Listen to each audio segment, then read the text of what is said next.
after this shot was filmed, I actually returned my car. I feel like crying. So, for demonstration purposes, we'll be using my friend Natalie's car for the remainder of the video. We return you now to your regularly scheduled program. When I drove for the first time, I was really nervous. Luckily, I had my parents to teach me how to drive, but a lot of our lessons ended up with us just getting extremely frustrated with each other. We would hug it out in the end, but getting to the end, that was a process. When I was learning how to drive, YouTube wasn't exactly what it is today. And if it were, I would have looked up a lot of videos on tips for driving. And for some reason, this came into my mind the other day, so I looked it up on YouTube, tips for driving. And while there was a lot of content to choose from, I felt like a lot of it was pretty cookie cutter. Make sure your hands are at 10 and 2. Make sure you're always checking your mirrors. Seatbelt, of course. All the information, of course, is important, but it's information that I'm sure you've heard before. But I want my video to be a little bit different. So I'm trying to put a different spin on it, and Natalie and I are gonna show you some of our best tips for driving for the first time. Come on in. Come on in. The heat, bro. It's literally 70 degrees outside. How do you turn First this tip, be comfortable while you drive. I'm not comfortable. Let me show you guys a little hidden hack of driving that not a lot of people know about. This is a blinker. If you put it to the left, it goes to the left. If you put it to the right or up, it goes to the right. It signals where you want to go. Also, side note, if you're taking a driving test, anytime you go left or right, put your blinker on. Otherwise, they're gonna take points off and you're never gonna drive. And so you're never gonna be able to visit your grandma. You're never gonna get fresh home-baked cookies. And you're not gonna be in her will either.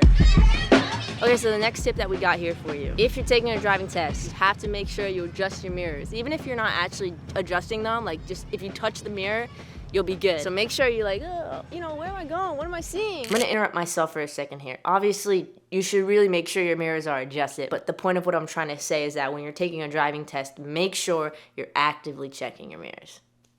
I feel like I need to say that. We'll give you guys a little example right now. So like I said, make sure you're always checking your mirrors. And don't just check your dashboard, make sure you're checking your side mirrors too. And not just the left, but the right too. Every mirror is important. Okay, so I accidentally made a little goofy and I forgot to turn the microphone on, but I'm basically just explaining that Natalie's going to do a hard brake, which is essentially where you speed up and slow down really quickly without jolting the car forward. So Natalie backed it up and gave it a go, and she actually passed, believe it or not. Now we're gonna test Natalie just a little bit more. We're gonna see if she can do a 3-point turn. And now a word from our sponsors. It's me.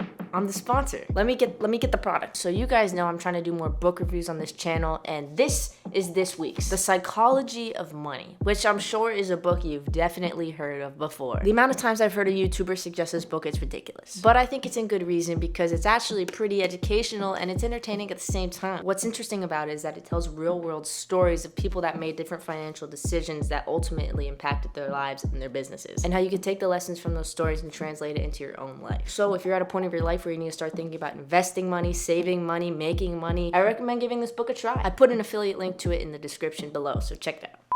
Do you know how to do a 3-point turn? I know how to do an 8-point turn, but we're gonna try. 10 and 2.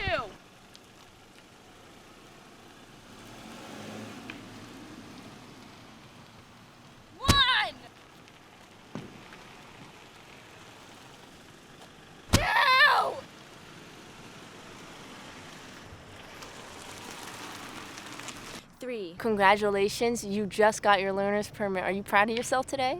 It's actually the most exciting moment for me since I just turned 15 years old. Yeah, this is a great time of your life. There's a lot of exciting things happening for you right now, and you should be extremely proud of yourself. You're a shining star, and you're gonna do amazing things in this world, all starting with this car. I've been waiting for this moment. Yeah! That's all I got for you guys today. If you like this video, make sure to give it a like and subscribe. And if you know Natalie, if you remember Natalie from the OG channel, give this video a like and comment down below, I'm not ready. What you guys say? What you been up to? Oh, you know, I'm back to brown hair. That's it? That's all you've been up to? Yeah! All you beginner drivers should do is fill your fluids, because you never know when a bird is going to block your vision. Here, there's an example of some right here.